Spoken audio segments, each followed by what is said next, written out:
BMW, you gotta love them and hate them at the same time. Now, BMW engineered this car to fall apart. Probably sounds about right. This is my Z3M Roadster, and you're probably thinking, well, obviously, BMW engineering is great until it's not, and by that I mean it's great when it's new, and then after a couple thousand miles, everything falls apart. And that's about right for new cars.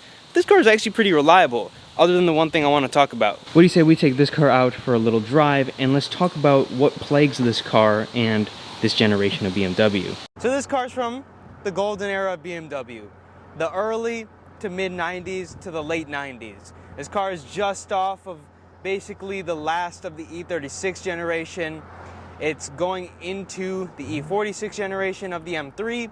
I bring up the M3 because this car is heavily based on it. The whole front end of the car is basically E36. When I say the golden era of BMW, I don't say that lightly. Some of the best BMWs that have ever been made were made during the time that this car was produced. These motors, the S52, the S54, were some of the best motors BMW made. Inline 6, naturally aspirated. They didn't have rod bearing issues, no complicated V8, no complicated turbo, no V10, nothing like that. This was just BMW at its rawest and its finest. No complicated technology to go into them, and everything was still super analog. So what is the issue that plagues these cars? Why am I making this video today? Well, BMW did some questionable engineering things while making this car. And by that, I'm not talking about anything mechanically, even though the cooling system was a little iffy and the subframe design in the rear was a little odd.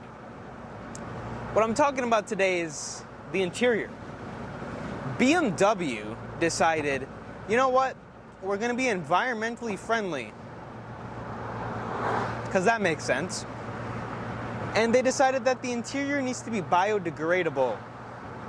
Why BMW thought this, I have no idea. The result of this, however, I live with every day.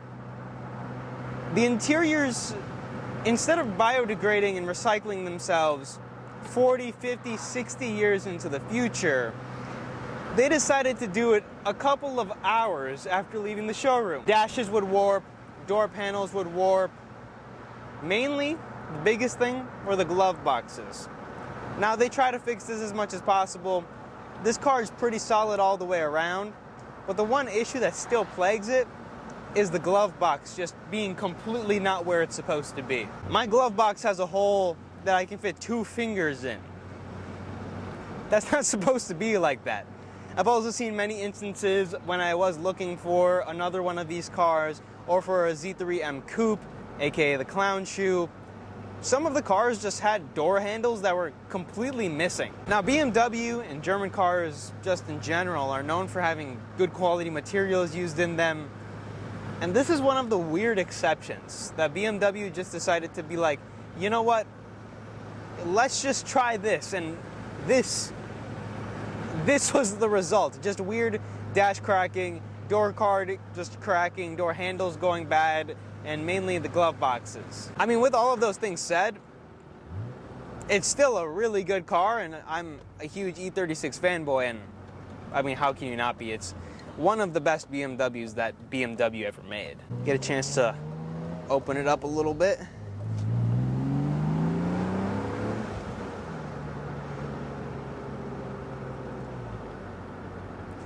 Straight 6. Just golden. Now, BMW's weird choices of engineering and design don't really end there. Obviously, these are sports cars from BMW. But another weird thing is, they didn't really reinforce the rear subframe all too well. The rear subframes completely break, and well, you're left with nothing, because they just turn to dust. Anyways, there's an accident, so I have to completely turn around. I'll see you guys back at home. The subframe thing is kind of a bigger issue. It costs about $3,000 to fix. The interior issue is kind of just a weird one that, I mean, if you buy the right car, it's not really going to plague it, but I don't know what's up with the subframe. I don't know why BMW decided to go that way. There's always going to be that one car that has the weird story. The E36's story is just weird things BMW had oversights on, like the subframe and the interior. If you guys already knew this, let me know in the comment section down below. In the future, we're actually going to be digging into my subframe and maybe replacing bushings, or just looking at if it needs a replacement or not, because I haven't checked in a while. The BMW also has a couple of other things that I want to fix, some mods I want to do to the car, and a couple of things are just improving it. If you guys want to see more of the BMW, let me know in the comment section down below. As always, I'll see you guys in the next video, and make sure you subscribe.